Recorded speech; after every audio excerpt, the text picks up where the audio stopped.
उनी गुड़िया। वो आवाज। आधी रात का वक्त हो चुका था। पड़ोस वाले घर से फिर से किसी बच्चे की रोने की आवाज सुनाई देने लगी और साथ में उसी घर में रहने वाली देवकी नाम की औरत की लोरी गाने की आवाज भी। ये आवाज सुनते ही राधिका डर से थर थर कांपने लगी। उसने जल्दी से गहरी नींद में सोए अपने पति केशव को जगाया। केशव, उठो, देखो ना, फिर से किसी की लोरी गाने की आवाज आ रही है बाजू वाले घर से। क्या हुआ राधिका, क्यों परेशान हो रही हो? अरे कोई आवाज नहीं आ रही है यार। लेकिन अभी बस 2 मिनट पहले तो देव की लोरी गा रही थी और एक बच्चा रो रहा था। अरे कोई मूवी देख रहा होगा, उसकी आवाज होगी। देवकी और उसके पति मोनिश ने बताया ना कि उनके बच्चे नहीं होते।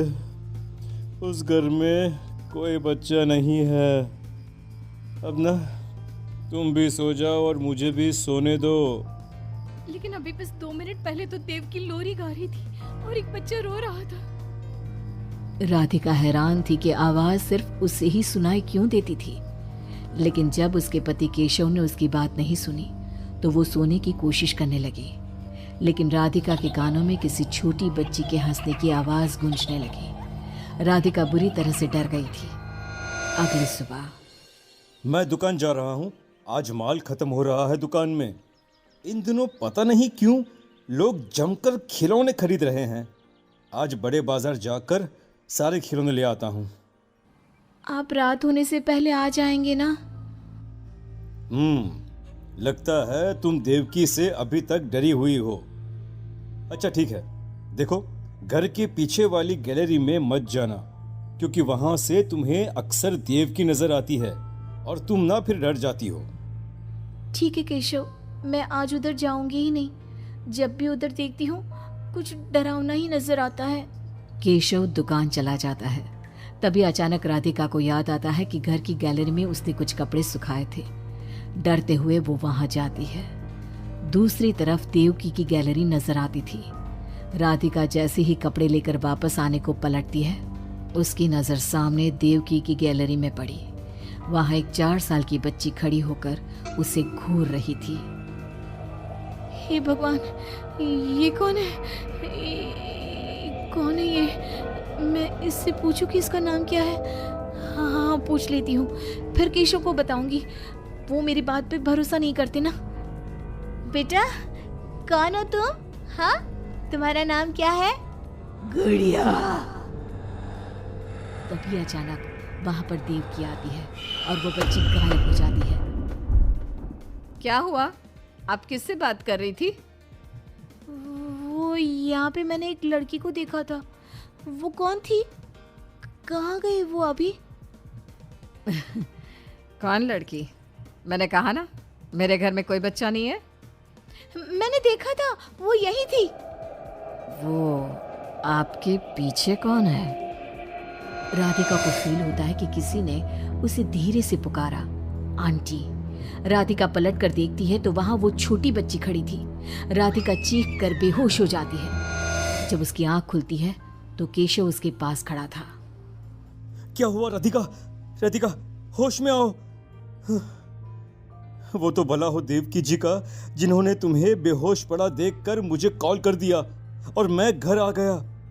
तुम उस गैलरी में गई ही क्यों? केशव, वो लड़की यहाँ आ गई थी और वो देवकी, वो ठीक औरत नहीं है। तुम पागल हो गई हो राधिका। आज देवकी जी ने ही मुझे तुम्हारे बारे में बताया। क्या सोचती रहती हो? अरे कोई नहीं है उस घर में। अगले दिन केशव के दुकान जाते वक्त, मैं भी आज आपके साथ चलूंगी। अच्छा ओके, ठीक है, चलो चलो। अब दुकान पर पहुंचकर, वाह केशव, कितने सारे नए खिलौने। और ये इस पैकेट में क्या है? अरे एक बड़े साइज की डॉल है, मार्केट में नहीं आई है। सोचा अगर लोग खरीदेंगे तो अगली बार और ऑर्डर कर दूंगा। क्या मैं देख लूं इस डॉल को? हाँ देख लेना, मैं जरा माल लेने बड़े बाजार जा रहा हूँ। तुम दुकान संभाल लो और आराम से बैठकर खिलौने देख लो, ठीक है? केशव दुकान से चला जाता है। तभी कुछ देर बाद देवकी दुकान पर आती है। कैसी हो तुम?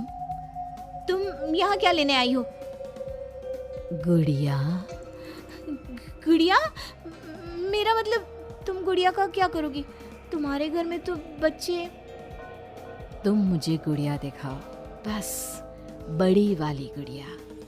राधिका घबराते हुए बड़ी डॉल का पैकेट खोलती है।